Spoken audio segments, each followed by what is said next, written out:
Hello and welcome to Plazico. Today we bring a new topic to the channel and is the viewer request. In a previous video I got a comment from TheBooban and he asked me to make another video showing a more perfect way to snap game objects.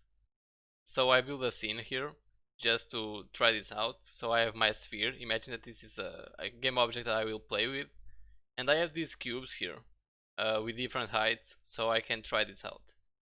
So what we are using is called Vertex Snapping.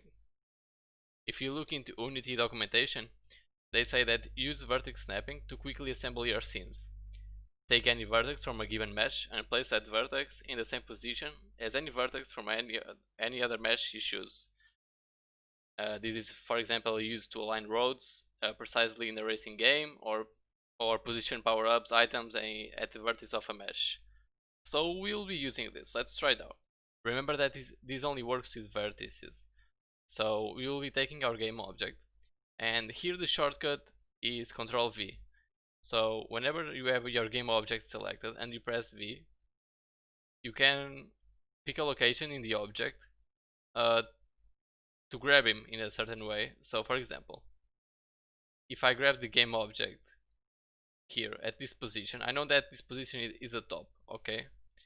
So I press V and you can choose this location, okay? Now you hit Ctrl at the same time, pressing the two keys, and grab the object. And you can move the object to any vertex in your plane, that is, in this case is the ground, or to any surface in the other game objects. With surface I mean vertices, okay? Don't confuse this. So for example, I can take my object and put it here, and you say, okay, but maybe I should grab the object from the bottom. Well, you can do that, but you can also take the top and put it here, and you know that the scale of the object is 1 from the height, so you can just input here +1, and now it's at the top, okay? You can drag him into the middle, and you see that this is pretty perfect actually, right? So this is one way to do it, but you can also take the bottom and do the same thing. For example, I will grab here V, okay, I think it's more or less there, and I'll take it here or the other one. You can choose that, and okay, it's the same, right? You can see that it's perfectly aligned there. You can see the sky in the other side. It's very difficult, and you can do this to put it in another surface. You can take this, let me do it again, it's more or less there, Ctrl V, and now it's here at this point.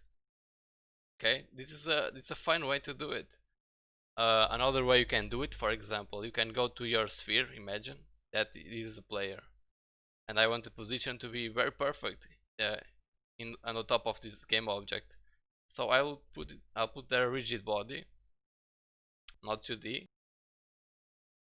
and now you can put the game object here on top, and now you hit play, and the object collided with our cube and is at the surface. This is the perfect position, right? So you can just go to the transform and hit, you can copy this height, for example, or you can copy the position itself, like this. Go to the 3 dots, copy component, and now you exit play mode, and you just paste component values, and now it's the same thing, it's the perfect value there. So this is there is much different ways to do this actually. You just need to be creative, but keep in mind that hitting V and pressing Ctrl is a nice way to do it, okay? And always remember, keep in mind the scale of the object, because you might, if you want this to be very perfect, you might want to add values and subtract values. But it's another way and different from what we talked about in the last lesson. That was about increment snapping. Increment snapping is a little bit different, but it's also a quick way to make prototypes. I hope that this can help the Boban with his project. And remember that, just like Boban did, you too can comment below any doubt that you have, and I will try to make a video about it. I'll try to answer you the fastest I can. And that's it for this tutorial. Thank you for watching. Remember to leave a like and a comment if you appreciate this tutorial, so I can continue making this kind of videos for you guys. Okay, see you tomorrow with another video, and stay safe. Thank you for watching.